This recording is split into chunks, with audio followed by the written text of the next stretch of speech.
আল্লাহ রাব্বুল আলামিন কোরআনুল কারীমে পরিষ্কার আহ্বান করছেন, ওয়ামা লাকুম লা তুকাতিলুনা ফি সাবিলিল্লাহ, এ মুসলিম যুবকেরা তোমাদের কি হয়েছে? লা তুকাতিলুনা ফি সাবিলিল্লাহ, তোমরা আল্লাহর রাস্তায় লড়াই করছো না, যুদ্ধ করছো না। ওয়াল মুস্তাদআফিনা মিনার রিজালি ওয়ান নিসাই ওয়াল বিলদান, অথচ অসহায় বুড়া মানুষেরা, শিশুরা, নারীরা ফরিয়াদ করে বলছে, রব্বানা রব্বানা আখরিজনা মিন হাযিহিল ক্বরিয়াতি যালিমা আহলুহা, হে আমাদের রব, আমাদেরকে জালিম অধ্যুষিত জনপদ থেকে রক্ষা করো। ওয়াজআল লানা মিন লাদুনকা ওয়ালিয়া, আমাদের জন্য তুমি তোমার পক্ষ থেকে ওলি নেতা পাঠাও। ওয়াজআল লানা মিন লাদুনকা নাসীরা, তুমি আমাদের জন্য তোমার পক্ষ থেকে সাহায্যকারী পাঠাও। ও আমার ভাইয়েরা, আল্লাহ তাআলা আহ্বান করছেন, কেন তোমরা লড়াই করছো না, যুদ্ধ করছো না? অথচ আফগানিস্তান থেকে, কাশ্মীর থেকে, আরাকান থেকে, ফিলিস্তিন থেকে, ইরাক থেকে, চতুর্দিক থেকে অসহায় শিশু, নারীরা ফরিয়াদ করছে, আল্লাহ আমাদেরকে বাঁচাবার জন্য, জালিমদের থেকে রক্ষা করার জন্য আমাদেরকে নেতা পাঠাও, আমাদেরকে সাহায্যকারী পাঠাও। সেই সাহায্যকারী হবে কারা? তোমাদের কি হতে হবে?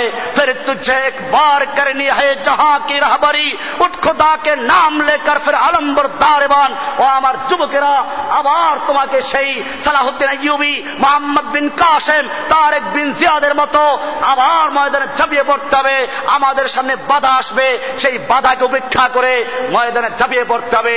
আমাদেরকে কাফেরদের শক্তি যত বেশি হোক না, কোনো পরোয়া করা চলবে না।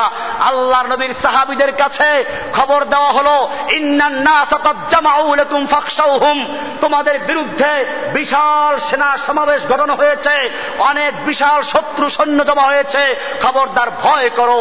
সাহাবায়ে কেরাম ভয় করেছিলেন? আমাদের সামনেও যত বড় শক্তি থাকুক না কেন, আজকে আমেরিকার বিশাল শক্তি, হিন্দুদের বিশাল শক্তি কাশ্মীরি মুসলমানদের হত্যা করছে, আমরা কিছুই বলছি না। আমাদের ক্ষমতা কি? আল্লাহ তাআলা বলেছেন, কাম মিন ফিয়াতিন কালিলাতিন গালাবাত ফিয়াতান কাসীরাতান বিইজনিল্লাহ, কত ক্ষুদ্র ক্ষুদ্র বাহিনী বিশাল বিশাল বাহিনীর বিরুদ্ধে বিজয় লাভ করেছে। কার হুকুমে? কার সাহায্যে? কারণ মুমিনদের মাওলা কে? আল্লাহ তাআলা বলছেন, যালিকা বিআন্নাল্লাহা মাওলাল্লাযীনা আমানু ওয়া আন্নাল কাফিরিনা লা মাওলা লাহুম, মুমিনদের মাওলা হচ্ছেন আল্লাহ, কাফিরদের কোনো মাওলা নাই, বুশের কোনো মাওলা নাই, ওবামার কোনো মাওলা নাই, হিন্দুর কোনো মাওলা নাই, খ্রিস্টানদের মাওলা নাই, ওদের কোনো মাওলা নাই। মুমিনদের মাওলা কে? যালিকা বিআন্নাল্লাহা মাওলাল্লাযীনা আমানু ওয়া আন্নাল কাফিরিনা লা মাওলা লাহুম, ওদের কোনো মাওলা নেই। আমার ভাইয়েরা, মনে রাখতে হবে, আজকে আমাদের সামনে যে কাফেরদের এত বড় আস্পর্ধা কি জন্য? আমরা চিন্তা করি, অনেকে বলে ঈমানকে মজবুত করে তারপরে মোকাবেলা করতে হবে। আমি জিজ্ঞেস করতে চাই, নামাজ পড়ার জন্য ঈমানের প্রয়োজন আছে কিনা? রোজা রাখার জন্য ঈমানের প্রয়োজন আছে কিনা? আল্লাহ তাআলা নামাজীদেরকে বলেছেন, ইয়া আইয়ুহাল্লাযীনা আমানু, ঈমানদারদের জন্য বলেছেন নামাজ কায়েম করার জন্য, ঈমানদারদেরকে বলেছেন রোজা রাখার জন্য, ঈমানদারদেরকে বলেছেন হজ করার জন্য। যেই ঈমান নিয়ে নামাজ পড়া যায়, যেই পরিমাণ ঈমান দিয়ে রোজা রাখা যায়, যেই পরিমাণ ঈমান দিয়ে হজ করা যায়, সেই পরিমাণ ঈমান হলেই আল্লাহর রাস্তায় জিহাদ করাও যায়। এজন্য মনে রাখতে হবে, মুসলিমরা লড়াই করে কার জন্য? এজন্য শক্তি আসবে কোত্থেকে? আল্লাহর নবী যতগুলো যুদ্ধ করেছিলেন, সবগুলো যুদ্ধতে মুসলমানদের সৈন্য কাফেরদের চেয়ে বেশি ছিল না কম ছিল? কম ছিল। একটা যুদ্ধে খালি বেশি ছিল, হুনাইনের যুদ্ধে। সেই যুদ্ধে মুসলিমরা মার খেয়েছিল। কি হয়েছিল? প্রথম দিকে মার খেয়েছিল।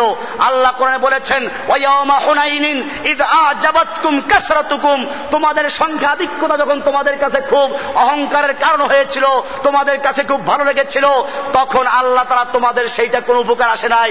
প্রথমে মার খেলো, এরপরে যখন সংখ্যার গৌরব শেষ হয়ে গেল, ঈমান পুরো আল্লাহর দিকে চলে গেল, এবারে আল্লাহর নবী ডাক দিলেন, তাআলা ইবাদাল্লাহ, আল্লাহর বান্দারা আমার দিকে চলে আসো, আনান নবিয়্যুল্লাহ কাযিব, আনা আব্দুল মুত্তালিব, আমি সত্য নবী, মিথ্যা নবী নই।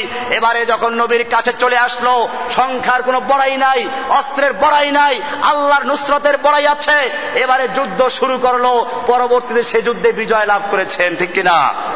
আল্লাহ সুবহানাহু ওয়া তাআলা কোরআনুল কারীমে আরো বলেছেন সূরা তাওবার 29 নম্বর আয়াতে, কাতিলুল লাযীনা লা ইউমিনুনা বিল্লাহি ওয়ালা বিল ইয়াউমিল আখির, তোমরা লড়াই করো, যুদ্ধ করো ওই সমস্ত লোকদের বিরুদ্ধে যারা আল্লাহর উপর ঈমান রাখে না, ওয়ালা বিল ইয়াউমিল আখিরে, ইয়াউমুল আখিরে ঈমান রাখে না, পরকালে বিশ্বাস করে না, ওয়ালা ইউহাররিমুনা মা হাররামাল্লাহু ওয়া রাসূলুহু, এবং আল্লাহ এবং আল্লাহর রাসূল যা হারাম করেছেন সেইগুলোকে যারা হারাম বিশ্বাস করে না, ওয়ালা ইয়াদিনুনা দীনাল হককে, যারা আল্লাহর দ্বীনে হককে দ্বীনে হক বলে বিশ্বাস করে না, আল্লাহর দেওয়া জীবন ব্যবস্থাকে যারা জীবন ব্যবস্থা হিসেবে মানে না, তারা গণতন্ত্র, সমাজতন্ত্র, রাজতন্ত্র আর বিভিন্ন ধর্মের দিকে ঝুঁকে যায়, আল্লাহর দেওয়া দ্বীনে হককে দ্বীনে হক বলে বিশ্বাস করে না, তোমরা ওদের বিরুদ্ধে লড়াই করতে থাকো। সূরা তাওবার 29 নম্বর আয়াত। এমনি ভাবে আল্লাহ সুবহানাহু ওয়া তাআলা কোরআনুল কারীমের সূরা হজের 39 নম্বরে বলছেন, উযিনাল্লাযীনা ইউকাতালুনা বিআন্নাহুম যুলিমু ওয়া ইন্নাল্লাহা আলা নাসরিহিম লাকাদির, নিশ্চয়ই যাদের বিরুদ্ধে লড়াই করা হচ্ছে, যাদের বাড়িঘর ভেঙে দেওয়া হচ্ছে, যাদের শিশুদেরকে হত্যা করা হচ্ছে, তাদের জন্য লড়াই করার অনুমতি দেওয়া হয়েছে, কারণ তাদের উপর অত্যাচার করা হয়েছে, জুলুম করা হয়েছে। আল্লাহ তাআলা তারপরে বলছেন, ওয়া ইন্নাল্লাহা আলা নাসরিহিম লাকাদির, নিশ্চয় আল্লাহ তাআলা তাদেরকে সাহায্য করার জন্য ক্ষমতা রাখেন, আল্লাহ তাআলা তাদের সাহায্য করবেন।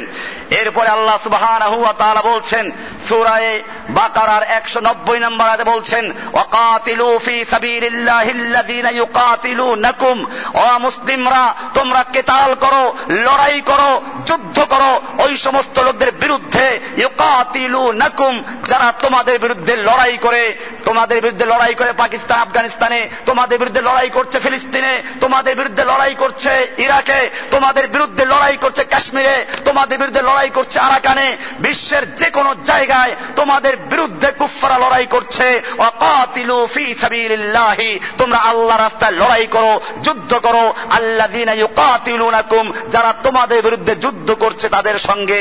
ওয়ালা তা'তাদু, আল্লাহ তাআলা যুদ্ধের হুকুম দিয়ে আবার এই কথা বলছেন, ওয়ালা তা'তাদু, খবরদার তোমরা সীমা লঙ্ঘন করো না, ওদের শিশুদেরকে হত্যা করবে না, ওদের নারীদেরকে, অসহায় লোকদেরকে হত্যা করবে না, বুড়া মানুষদেরকে হত্যা করবে না। এই জন্য ইসলাম এই যুদ্ধের ক্ষেত্রেও নীতিমালা নির্ধারণ করে দিয়েছে। সুতরাং কোন মুসলমানরা এই কাজগুলো করে না। বোঝা গেল মুসলমানদের নাম দিয়ে এই কাফের গোষ্ঠী, ইহুদি গোষ্ঠী মুসলমানদের নাম দিয়ে ওরা শিশুদের উপর আক্রমণ করে, বাচ্চাদের উপর আক্রমণ করে, নারীদেরকে হত্যা করে, এরপরে আবার নাম দেয় মুসলমানদের নাম। এজন্য মুসলিমদেরকে সাবধান হতে হবে। আল্লাহ সুবহানাহু ওয়া তাআলা এখানে বলে দিয়েছেন, ওয়ালা তা'তাদু, সুতরাং কোন মুসলিম এরকম কাজ করতে পারে না। এরপরে আল্লাহ তাআলা বলছেন, ইনফিরু খিফাফান ওয়া সিকালা ওয়া জাহিদু বিআমওয়ালিকুম ওয়া আনফুসিকুম ফি সাবিলিল্লাহি। সূরা তাওবার 41 নম্বরে আল্লাহ বলছেন, ইনফিরু খিফাফান ওয়া সিকালা, তুমি হালকা হও, ভারী হও, বের হয়ে পড়ো, আল্লাহর রাস্তায় যুদ্ধ করার জন্য বেরিয়ে যাও। ওয়া জাহিদু বিআমওয়ালিকুম ওয়া আনফুসিকুম, তোমরা আল্লাহর রাস্তায় জান এবং মাল দিয়ে লড়াই করো। যালিকুম খায়রুল লাকুম, এটাই তোমাদের জন্য উত্তম। ইন কুনতুম তা'লামুন, যদি তোমরা বুঝো। এখানে বলা হয়েছে ইনফিরু খিফাফান ওয়া সিকালা, খিফাফান হালকা হও, সিকালান ভারী হও। খিফাফান তুমি যুবক হও, সিকালান তুমি বুড়া হও। খিফাফান অস্ত্র থাকুক, সিকালান অস্ত্র না থাকুক, তুমি যে অবস্থায় থাকো, তোমার সৈন্য কম থাকুক, ওদের সৈন্য বেশি থাকুক, যে অবস্থায় তুমি থাকো, ইনফিরু খিফাফান ওয়া সিকালা, আল্লাহর রাস্তায় তোমরা বেরিয়ে পড়ো, হালকা হও, ভারী হও, সর্বাবস্থায় আল্লাহর রাস্তায় লড়াই করার জন্য বের হয়ে পড়ো।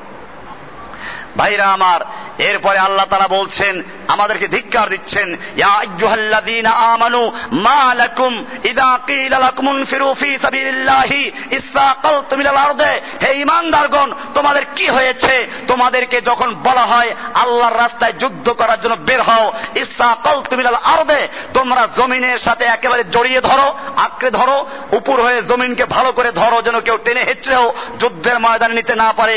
ইসসাকালতুম ইলাল আরদে আরাদিতুম বিল হায়াতিদ দুনিয়া মিনাল আখিরাতে, তোমরা কি আখিরাতের পরিবর্তে দুনিয়ার জীবনটা নিয়ে সন্তুষ্ট হয়ে গেলে? ফামা মাতাউল হায়াতিদ দুনিয়া ফিল আখিরাতি ইল্লা কালিল, জেনে রাখো আখিরাতের তুলনায় দুনিয়ার জীবন সামান্য কিছু ছাড়া কিছুই নয়। এরপরে আল্লাহ বলছেন, ইল্লা তানফিরু, জেনে রাখো তোমরা যদি আল্লাহর রাস্তায় যুদ্ধ করতে বের না হও, লড়াই না করো, ইউআযিবকুম আযাবান আলিমা, আল্লাহ তোমাদেরকে কষ্টদায়ক মর্মন্তুদ শাস্তি দিয়ে দুনিয়াতে বিদায় করবেন। এরপরে ওয়ায়াস্তাবদিল কওমান গায়রাকুম, আল্লাহ তোমাদের পরিবর্তে অন্য আরেকটা জাতিকে সৃষ্টি করবেন, অন্য জাতিকে ইসলাম গ্রহণ করাবেন, তাদেরকে তোমাদের স্থলাভিষিক্ত করবেন। এরপরে জেনে রাখো ওয়ালা তাদুররুহু শাইআ, তোমরা আল্লাহর কোনো ক্ষতি করতে পারবে না।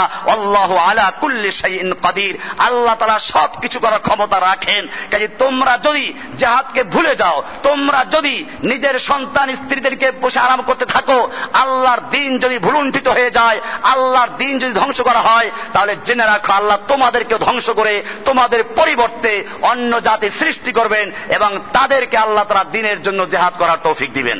আজকে বুখারী শরীফ যেই দেশে বসে লেখা হয়েছিল সেখানে ইসলাম নেই, আমাদেরকে জন্য আবার তৈরি হতে হবে।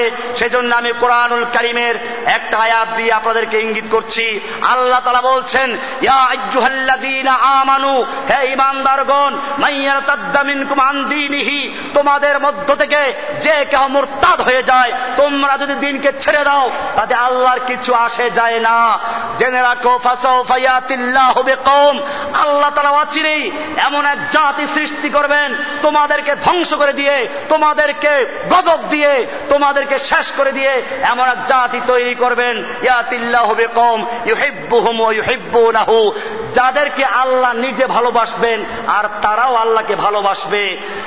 আজিল্লাতিন আলাল মুমিনিন, যারা মুমিনদের প্রতি হবে বিনয়ী, আইজ্জাতিন আলাল কাফিরিন, কাফেরদের প্রতি কঠোর, ইউজাহিদুনা ফি সাবিলিল্লাহ, এমন লোকদেরকে তৈরি করবেন যারা আল্লাহর রাস্তায় লড়াই করবে। ওয়ালা ইয়াখাফুনা লাওমাতা লাইম, তারা কোন তিরস্কারকারী, কোন নিন্দুকের নিন্দা, কে নিন্দা করলো, কে সন্ত্রাসী বললো, কে জঙ্গিবাদী বললো, তার পরোয়া করবে না, তারা আল্লাহর রাস্তায় লড়াই চালিয়ে যাবে। আমার ভাইয়েরা, আল্লাহ সুবহানাহু ওয়া তাআলা আমাদেরকে আহ্বান করেছেন, আমরা সে আহ্বানের সাড়া দিতে তৈরি আছি ইনশাআল্লাহ। আমাদের মনে রাখতে হবে, এই জমিনে আবার যদি আমরা সোচ্চার হতে পারি, 3 লক্ষ মসজিদ রয়েছে, যেখানে হাজার হাজার লক্ষ লক্ষ মাদ্রাসা রয়েছে, এই সব আলেমরা, সব ইমামরা যদি একটা দাবি নিয়ে আমরা মাঠে নামতে পারি, এই দেশ মুসলিমদের দেশ, এখানে কোরআনের বিধান চলবে, রাসূলের সুন্নাত থাকবে, এই দেশে মূর্তি থাকবে না, মাজার থাকবে না, এই দেশের রাস্তার মোড়ে মোড়ে, স্কুলের মোড়ে মোড়ে মূর্তি চলতে পারে না, তাহলে দূর করা সম্ভব কিনা? আল্লাহ সুবহানাহু ওয়া তাআলা আমাদের সকলকে বিষয়গুলোকে বুঝার এবং আমল করার তৌফিক দান করুন। আসসালামু আলাইকুম ওয়া রাহমাতুল্লাহি ওয়া বারাকাতুহু।